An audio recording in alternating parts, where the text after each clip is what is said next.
In today's video, we're taking a look at Freewell's LPR and Mist filters for the DJI Air 3S. Now, the DJI Air 3S is hands down my favorite DJI drone. It takes amazing photos and video quality straight out the box. But just like cameras, we can take our photo and video to the next level with accessories, and that's where these two filters come in. Now, this video isn't sponsored, but Freewell sent these out to me a while back, and only now have I had the chance to really test them out. So first, let's take a look at these filters and what they actually do, and then we'll look at some real world footage to see if it's worthwhile using. Now, both the LPR and Mist filter can be bought individually or as part of the kit bundles. I'll put links in the description box below if you're interested in picking these up. Yes, they are affiliate links, but there's no extra cost to you, but it does help out the channel if you do pick one up. Now, I have the DJI Air 3S version of these, but I have the Air 3 as well, and they are available for the Mini 4 and the newly released Mavic 4 Pro. Now, I know most of you who are watching are from the US and probably struggling to get the Mavic 4 Pro. It's a shit show right now, but if you did manage to get one, just let me know down below. Now, both come in these cute little boxes with a magnetic flap. Not sure why this is needed because they're inside a case anyway. Now, the flap inside just shows you how to install, which is straightforward. It's with a twist and a lock. You also get some stickers and a cleaning cloth, which is always handy. Now, inside the actual case, it comes padded and you have a slim profile filter. They are much thinner than DJI's standard filters, and also they don't have these metal contacts as you do from the official DJI ones. However, the only time this has actually been relevant that I've noticed is when you attach the wide angle lens and you use some features like panorama mode. It just tells you wide angle lens attached. But other than that, I'm not sure what these contacts are for, unless it's for later accessories. But you won't run into any issues with these filters from Freewell.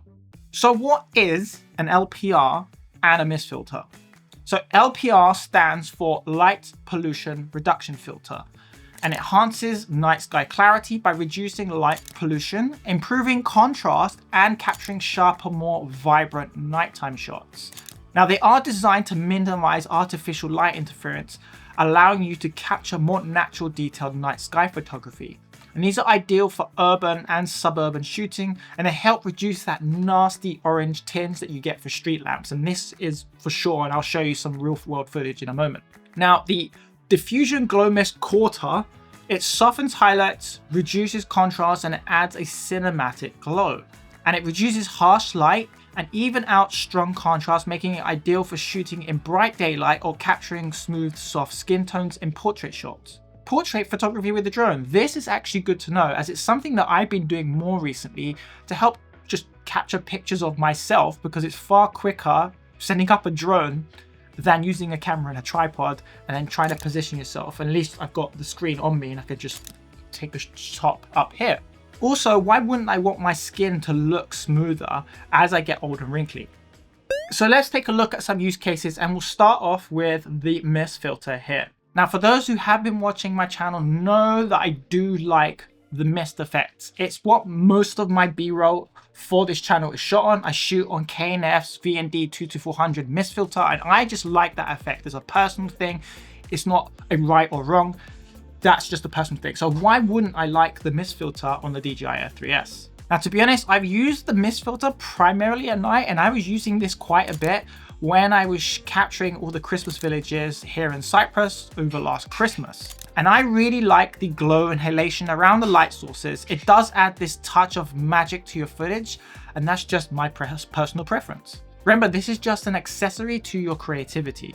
Now, the Air 3S or Air 3 doesn't have a VND mist version, so you can't really expose manually with this using the shutter rule. So having your shutter speed double your frame rate, but it's going to look overexposed. So just stick this to auto and put your exposure to -0.3 or -0.7 if shooting in direct sunlight, and you'll be fine.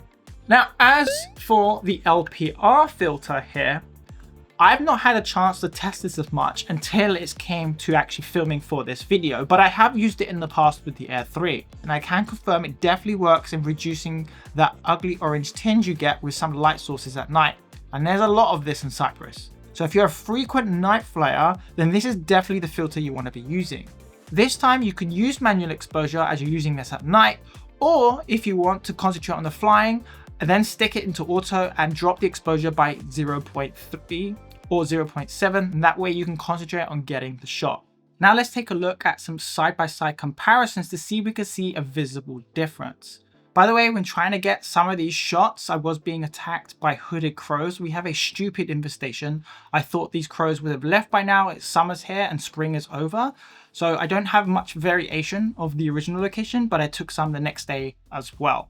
So first up, this is just a generic shot of the back garden. Wasn't flying to see if we could see anything during the day. So on the left, no filter. On the right will be the LPR Mist filter. Right now we're showing the LPR filter. I can definitely see cooler tones during the day. But if I swap this to the Mist filter, I can't see much of a difference. Let me know in the comments. Right hand side, definitely more halation where the sun sets. But if we're not facing the sun, is there a big difference? So again, I can't see much of a difference when we're not facing the sun here. There's not much highlights, but it says it reduces contrast. If I punch in, is there a big difference? Possibly. I don't think that much. It definitely looks softer on the right. If you pay attention where the playground is, where the green, that's where I can think it's a little bit softer. But again, if we're using the 70mm and we jump in again to the top of these buildings, just look how much more glow there is. And even when I took a shot of the field the next day, I mean, look at the difference on how nice this glow is on this photo. Just with the sun really low on the horizon, peering through the field. This is what it looked like before. That's the raw photo, and that is with that edited. And I think this looks really dope. So let's take a look at some of the skin tones. Does it affect skin tones? So on the left hand side, no filter. Right is the Mist filter. Can I see a big difference? I don't. Possibly. If I zoom in a bit into my face, does my skin look smoother or softer? I can't see a huge difference personally, but again, who is zooming in that much into a photo on social media? But I'll let you be the judge of that. Let me know in the comment section down below.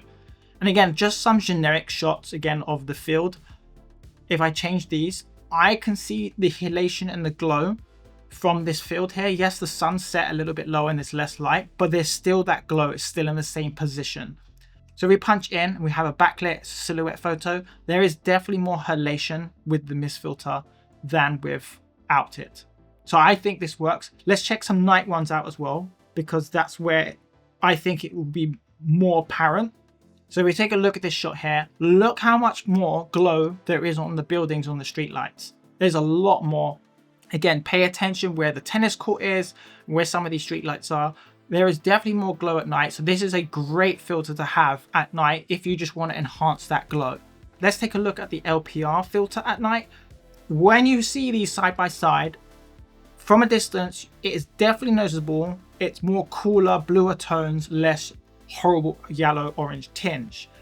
And if we keep looking at the other photos as well, it's very apparent that this LPR filter adds the clarity and the cooler tones at night. Let's check out that one with the night sky as well. I think this looks cleaner with the LPR filter than without, especially if you look at the road here where you see the road come up. It's definitely more cooler, it looks more natural in my personal opinion. And instead of hearing me ramble on, let's take a look at some side-by-side comparisons for video as well, and just let me know in the comments what you think of what you see.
So where would I use these filters going forward? Well, the mist filter I would use at golden hour or backlit scenes, such as through trees, windows, edges of buildings, and scenes with specular highlights, lights reflecting off cars, water, glass, and then possibly portraits. If you want to take pictures of yourself, using a drone is a good way to go. Why not use a mist filter just to help soften the contrast and have that glowy skin? And then the LPR filter, well, it's a no-brainer for night to get rid of those horrible orange tinge and yellows that we get on street lamps and on roads, and just for more clarity, especially if you're in a humid place like I am in Cyprus. I am sweating today. It is really hot. Having this at night will help clean up that haze and just give more clarity to your footage. So if you had to pick just one, which one would you get? Let me know down below. I like them both, and at the end of the day, these are just accessories that we can add as part of our toolkit. Like I said in the beginning, we buy them for our camera and our phones. Why wouldn't we buy them for our drones? Did I just rhyme? If you were to ask me, my favorite filter is probably going to be the mist filter. I'll probably start using this more during golden hour, as I really like the glow and halation. Why don't you check out my Instagram, because that's where I post most of my photos and videos. You can always leave a comment or ask a question there too. And don't forget to subscribe here, as there's going to be more drone content, and I have 3 FPV drones to review, so you won't want to miss those. And if you enjoyed this video, appreciate if you give it a like. It does help push the video out to more people. And if you want to know the difference between the DJI and Air 3S and Air 3, then check out this video here. Or if you want to know the best settings for the Air 3S, then check this video out here. I'll see you in the next one.